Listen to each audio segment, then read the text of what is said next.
Hey, so fun little update. I just tried this like nut-based granola and it has tree nuts.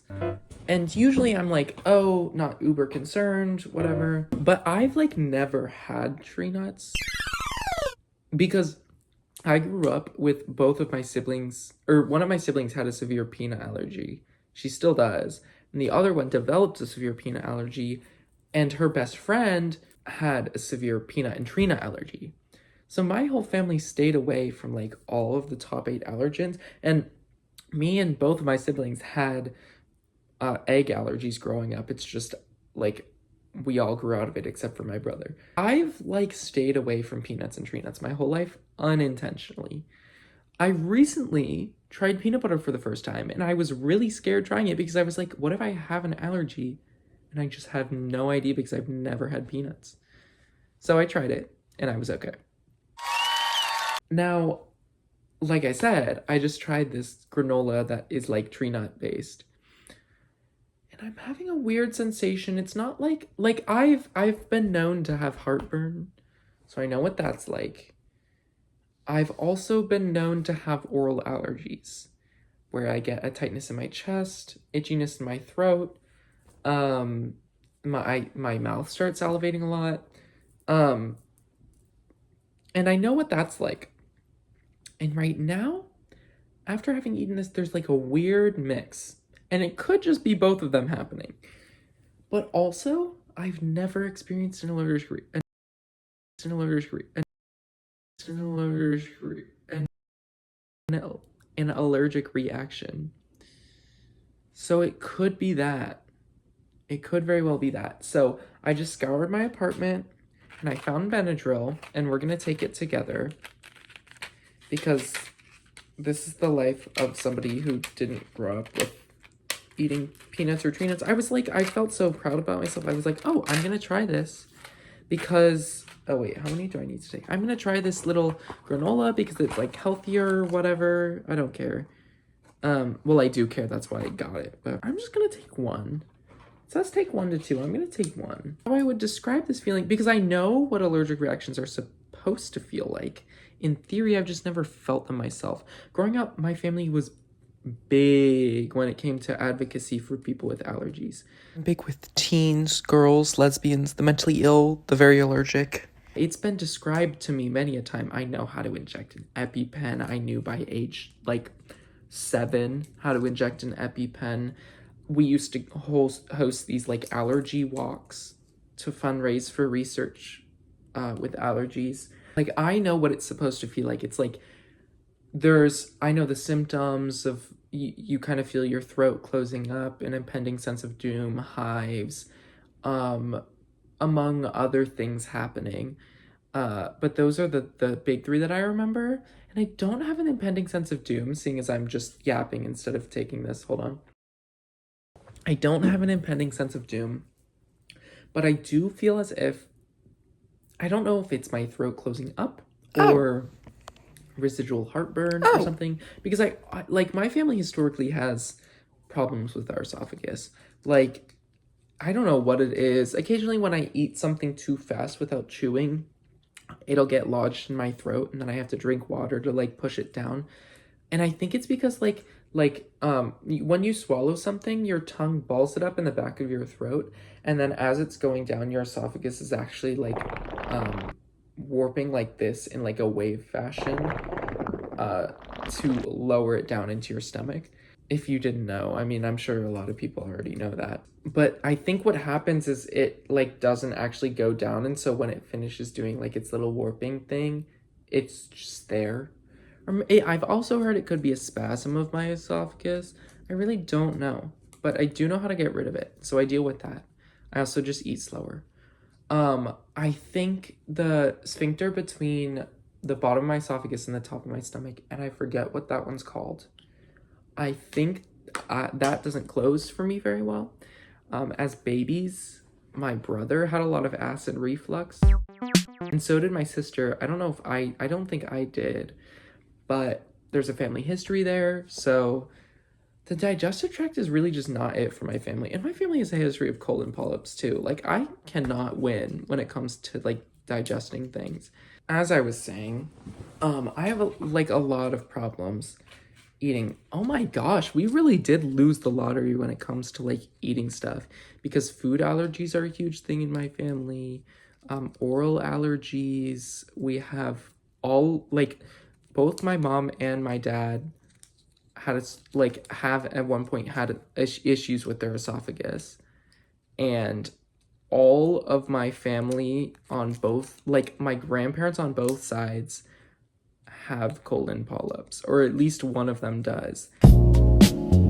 I might have GERD or GERD, I don't know how to say it, because that's what happens when that sphincter doesn't close all the way, and then your stomach acid essentially bubbles up and gets into your esophagus as you're like digesting food and whatnot. And so I have to stay away from large meals, fatty foods, and sugars primarily, and laying down after I eat. And so I've started to avoid fatty foods, but I love cheese so much. I'm trying to cut down on my sugar, and which is easy for me because I am better about controlling my spending than controlling my eating. So while I'm living alone, when I go to the grocery store, I can just like not buy things with sugar, and then I won't be tempted to eat them because they don't exist in my apartment. But also, I like eat apples a lot, which has natural sugars, which I think is better, but whatever. Not laying down after you eat / not eating too late. I suck at that because I have one chair in my room, no desk, and I do most of my work on my bed. And, you know, you sit on your bed long enough, you're going to want to like lay down. So I've also been trying to, if I want to lay down on the side of that my stomach lays, to prevent acid from like getting up into my esophagus. What was the other thing? I literally don't even remember. Fatty foods, sugary foods, laying down on your side, don't sleep or eat too late. Oh, big meals.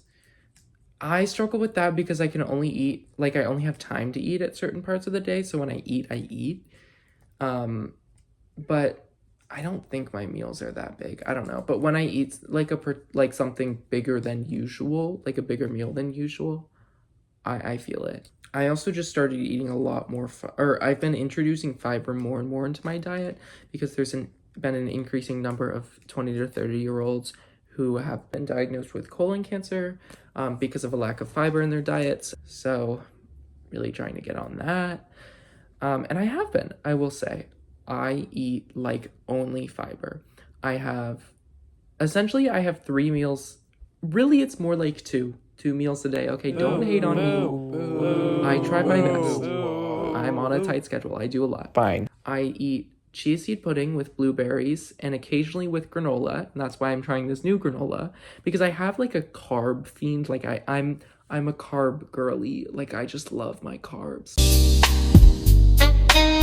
So if I have like a little bit of granola and it feels like carbs, I'm obsessed. I usually eat 2 apples and some peanut butter with alongside around the same time as that within the hour. For my other meal, I literally will just I will make a bag of rice, one of those like easy cook rice things, and then I have like these chicken tenders that I make, and then I put barbecue sauce on it because I need some flavor. But this is just what I need to do and the stuff that I need to have in order to actually eat.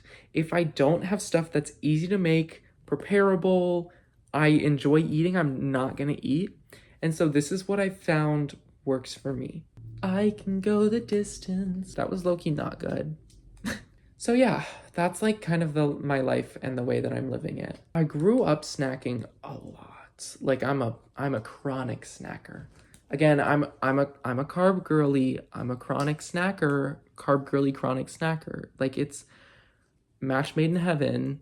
At the end of the day, as long as I feel good, that's good for me. My one key caveat right now is that I kind of have a dopamine addiction to my phone. And it makes me irrationally angry at random hours of the day. And I like high-key am having withdrawal symptoms. Really been trying to distance myself from that And by really been trying, well, I tried to set screen time limits, but they're broken right now. Apple, get on that. The problem with wanting to be offline is that kind of conflicts with another goal that I have, to be online. Like, I want to make and post videos. That's like something I want to do. I think it would be really fun to be like a little niche micro influencer or whatever. Like, you can't, it's really difficult to do that while also being offline. Because when I post something on TikTok or on YouTube, I have to keep, or at least I think, I keep the app open in order for it to post, because if I don't, it messes it up.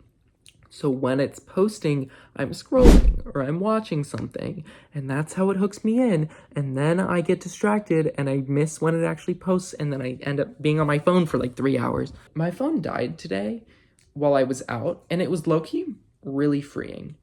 So I might, I like to listen to music. I have a portable CD player. Am I gonna be that person with a portable CD player and wired headphones? Honestly, it's like not even that bad of an idea. I might start doing that and then leaving my phone, which is crazy work because I use my phone. Oh, wait, no, I can't even do that. I clock in on I don't like bringing my computer around. It's too heavy in my backpack. Also, I'm feeling better. I think the Benadryl worked. Maybe. I don't really know. Does Benadryl really work? I feel like whenever I take Benadryl, I just gaslight myself into feeling fine. I don't know. Comment if Benadryl has ever worked for you, because... Wait, is this gonna make me tired? Oh, why did I take this? I take Benadryl. It's for upper respiratory allergies. Do not use to make child sleepy. Okay, great. So I'm gonna be tired. Ask a doctor before use if you have glaucoma. What? Ask a doctor or pharmacist before use if you are taking sedatives or tranquilizers. Excitability may occur, especially in children. Huh. Okay, well, I'm not pregnant or breastfeeding, so we're good there. Oh, what's the active ingredient? Oh, it's an antihistamine. Oh, diphenhydramine No, hydrochloric acid is HClO. No, it's HCl. If I'm reading this correctly, it's diphenhydramine HCl. It can't be bad. This is literally, well, big pharma. Also, the sun is setting. I am feeling that excitability. Maybe I'm gaslighting myself. Do you guys think everything, like, whenever I think about, every time I read a symptom on something, I'm turning this light on. It's golden hour now. Oh my gosh. Oh. Every time I read about a symptom, I think, I don't think symptoms are real. And I'm not talking about in general, I'm talking about for me. I don't know if the symptoms that I'm feeling are real or just me gaslighting myself. Because I'm really good at gaslighting. Truly deep questions. Maybe one day I'll actually experience what an allergic reaction is like, and I'll be like, oh, this is what it feels like to have your throat close up. A man can dream. Like, I don't know what an impending sense of doom feels like. I've also never had a panic attack, or at least I don't think I've had a panic attack. And I'm curious to see what that's like. Because people are always like, it's an out-of-body experience. I'm like, that sounds fun as shit. Every time I see somebody having a panic attack, they look like they're having the worst time of their lives. You know that scene in Doctor Strange, I think, when he like shoots out Peter Parker's like astral self out of his body? That's what I picture whenever somebody's like, I'm having an out-of-body experience. That sounds cool. Everyone's gonna like flame me in the comments for saying that, like, I say everyone's gonna flame me in the comments to my 87 subscribers, which, mind you, is a lot of people. We live, we move. Is this excitability, or am I just gaslighting myself?